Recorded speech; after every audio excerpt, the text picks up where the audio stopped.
Well, Bob, how would you describe what it's like watching the Mariners right now? Painful, frustrating, maddening, sickening, nauseous feelings coming out. It's just everything bad. Everything bad with watching the Mariners right now is the feeling. And it's because they are beyond disappointing. To watch them lose the series to one of the worst teams in baseball on their home field, trash. It's trash. You can paint it up however you want, say, well, tip your hat to this guy. No. Not tipping my hat to anybody. It's a bad team.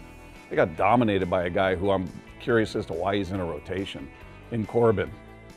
He had a season high 9 strikeouts today against the Mariners. He hadn't struck out more than 6 against any team all year. In his last 2 starts combined, he goes 11 innings and gave up 11 runs, 5 walks, and 6 strikeouts combined.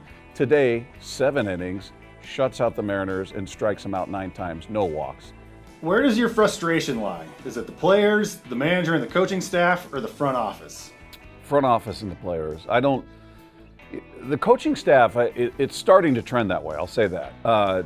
My frustration was with the front office before the season started. You and I talked about it. You can go back and look at all the videos where we talked about what they did, or more importantly, didn't do in the offseason. You didn't give this team what they needed. You let a golden opportunity slip through your fingers where you had this city engaged, you had them invested, you had them excited about your product. Mariners were in a spot to own this town, and you blew it. You blew it by bargain shopping, by going bottom shelf. What can we get for a reasonable price? You got what you paid for. Congratulations, Tommy LaStella, AJ Pollock, Colton Wong. You got what you paid for. So I've been frustrated with the front office. The players, you've got players that are decidedly better than what they're putting out on the field right now. You do. You should still be a good team. I don't think their offseason made them a great team, but you should still be better than you are now. Right now, this is a bad team. And a lot of that is on the players. I mean, up and down the lineup. It's not just Julio, it's not just Cal, it's not just Chino. It's a collective. And I think the biggest problem is they look flat. They look lifeless, especially this series. They just look like, all right, like they're rolling over. And that's where I start to look to the manager. That's where I start to go, all right, Scott, you can only move the chess pieces around that you've been given.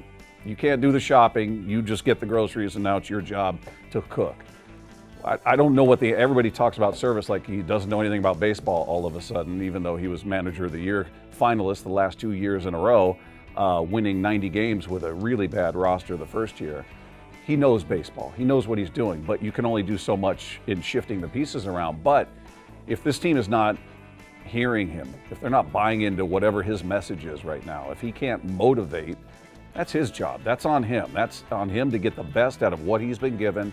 And right now it feels like, I don't know if they're tuning him out. I don't know what's happening behind closed doors, but it feels like something's off. We heard you read the comments from Cal Raleigh last night talking about, yeah, the whole good vibes thing is great.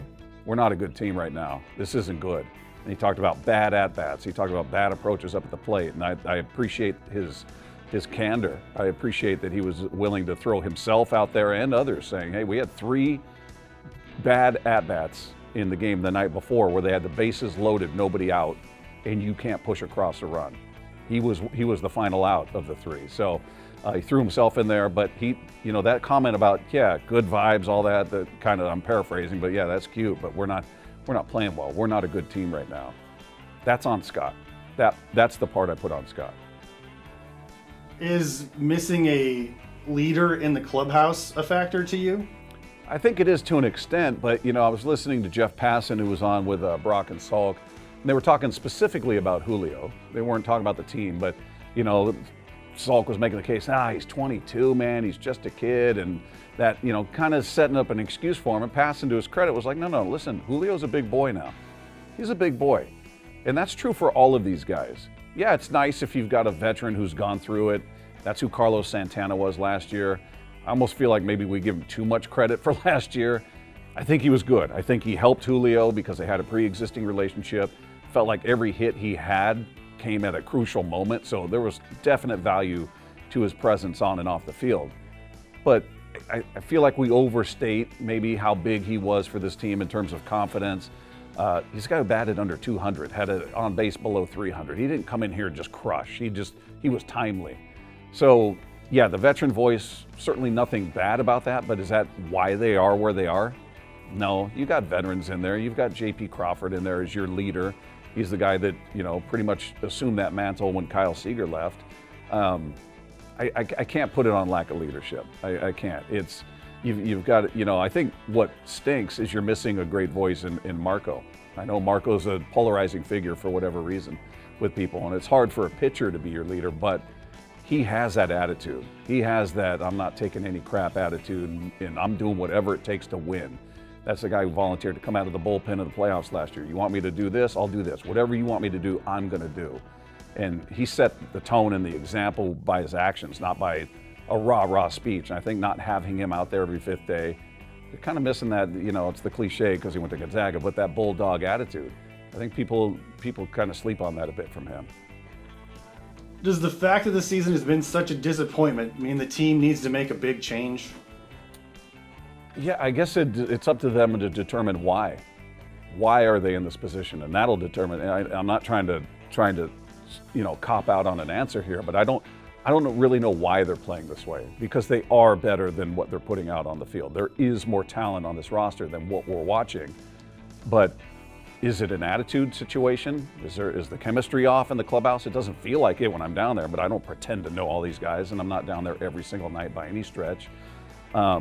Is it Scott's voice isn't being heard anymore? I mean, what is the reason they're in the position they are and playing the way that they are?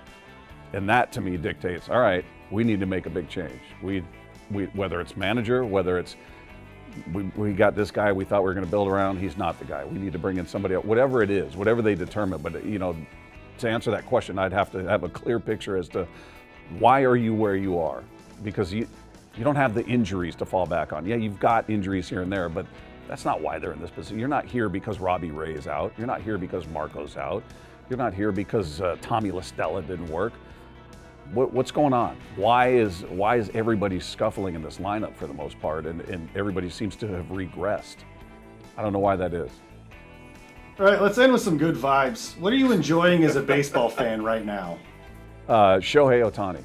Shohei Ohtani, I've bent your ear a million times about him. The listeners to my show are probably sick to death of hearing me talk about him, but I can't help but feel fans do not appreciate what you're seeing with this guy. I've had conversations with friends who are baseball fans. I'm like, do you get what we're watching here with this guy?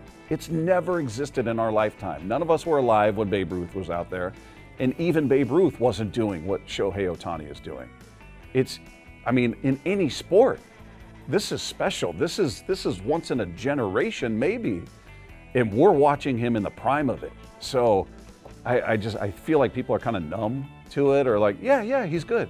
Like, no, he's better than good. It's special. It's unique. It's unlike anything we've seen in any other sport that I can think of. And again, if he does this, and it's a big if, but if he can stay healthy and be something close to what he is right now for the next 4 years, you're going to be looking at the best player to ever play the game of baseball. That's a big statement. That is a big statement. So yes, to long-winded answer, I love watching that guy play. I love watching just great players play in any sport. I can appreciate a player. Yeah, I wish he was on our team. I hate when he kicks the Mariners' butt. Same with Trout. I love watching Trout play. I love just watching great players in any football, baseball, basketball.